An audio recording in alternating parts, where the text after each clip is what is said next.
అంటే వర్షించని మేఘం, శ్రమించని మేధావి.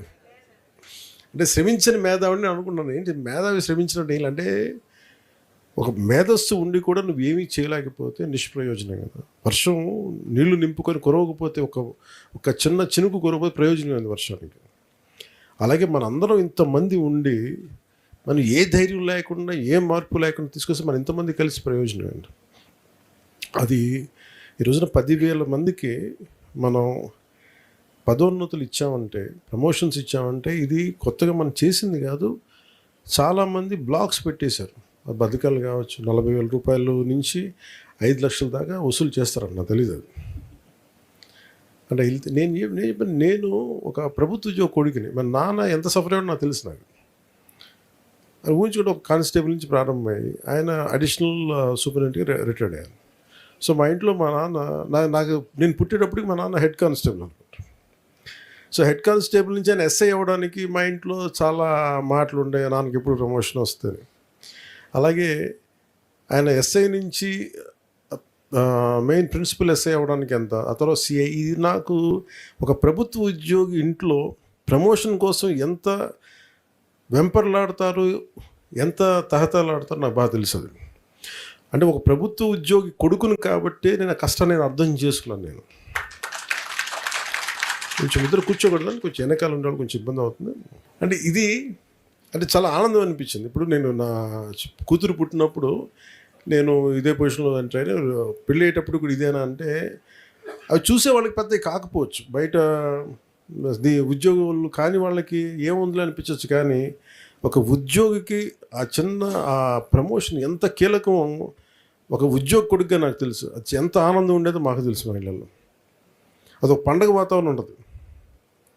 జీతాలు పెరగటాలు ఇవన్నీ కంటే కూడా ఏదో ఒక తృప్తి. మేము చేసిన ఒక ప్రతి మనిషి ఉన్న స్థాయి నుంచి ఒక అడుగు పైకి వెళ్ళాలనుకుంటారు అన్ని రకాలుగా. సో దాంట్లో భాగంగా భగవంతుడు మనం ఈరోజు ఇంత చేసామంటే ఎందుకు చెప్తున్నానంటే, ఇది నేను చేశానని చెప్పట్లేదు. ఇక్కడున్న మీరందరూ కూడా రాష్ట్రం నలుమూలల మీరు కూటమికి మీరు నిలబడితే మేము చేయగలిగాం. ఆ మాట చెప్పడం చెప్తున్నాను. అంటే మంచి ఆశయాలు, మంచి చేద్దామన్న తపన ఉండొచ్చు, కానీ మనందరం కలిసికట్టుగా కనుక లేకుండా మనందరం అంటే మీరు ధైర్యం ఇచ్చింది నాకు మీరే.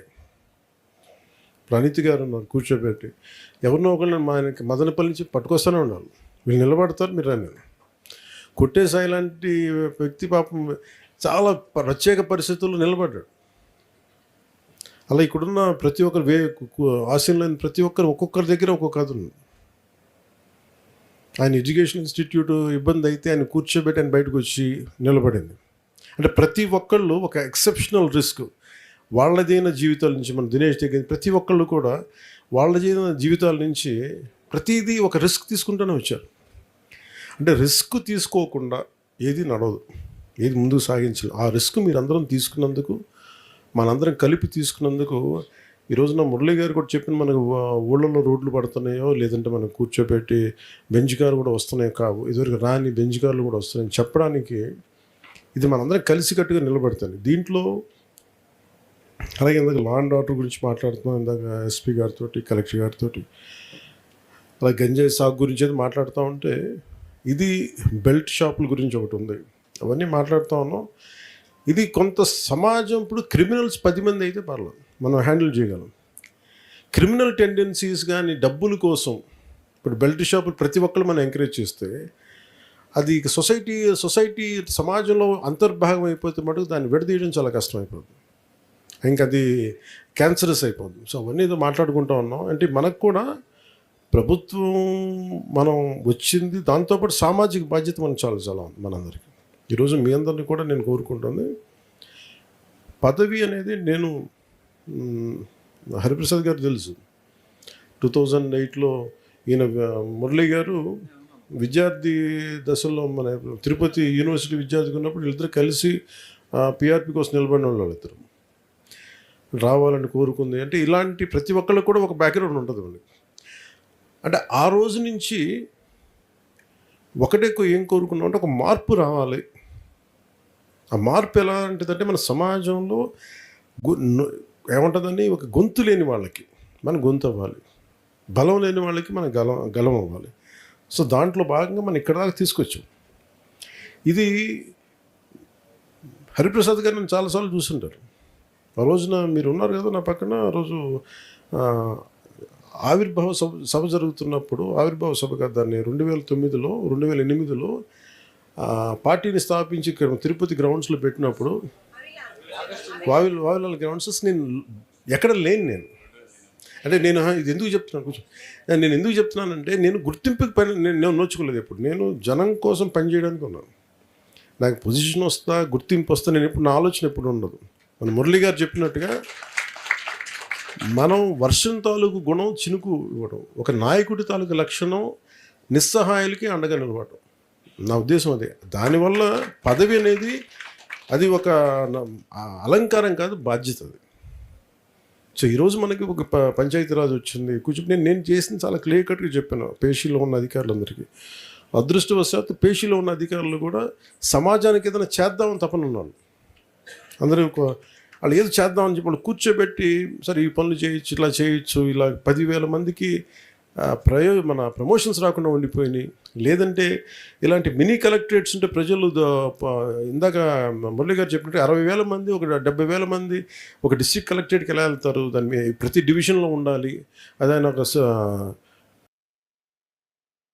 ఆర్టికల్కి చాలామంది 10 మంది వచ్చారు నా దగ్గరికి, ఎంపీడీఓలు వచ్చి మాకు మద్దతు తెలిపారని నేను చెప్తా ఉంటే, అలాంటిది నిజంగా జరిగినప్పుడు ఎంత ఆనందం ఉంటుందో మీరు ఊహించుకోగలరు.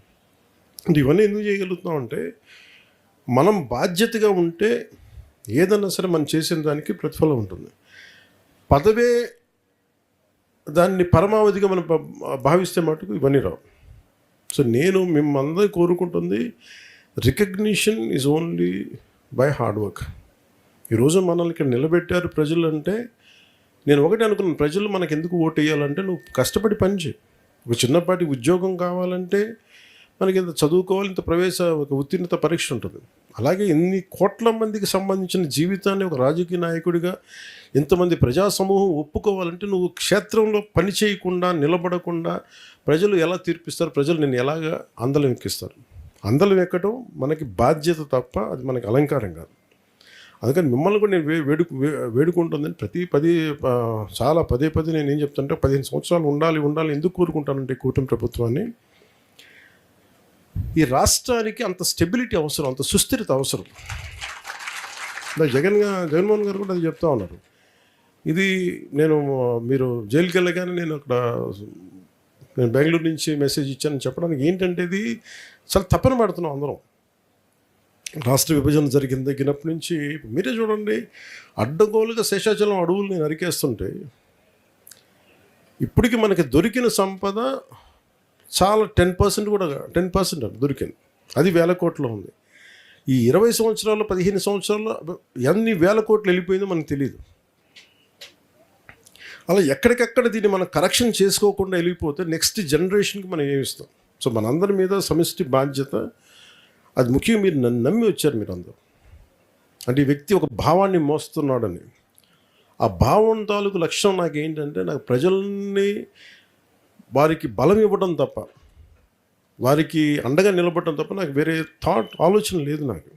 ఎందుకంటే 2008 నుంచి నేను ఉన్నాను. గుర్తింపు కోరుకోలేదు, మెంబర్షిప్ కోరుకోలేదు, ఏది కోరుకోలేదు, ఒక పదవి కానీ. కానీ నాకున్నది ఏంటంటే, అసలు ధైర్యం సమాజంలో కోల్పోతే మటుకు చాలా డేంజరస్.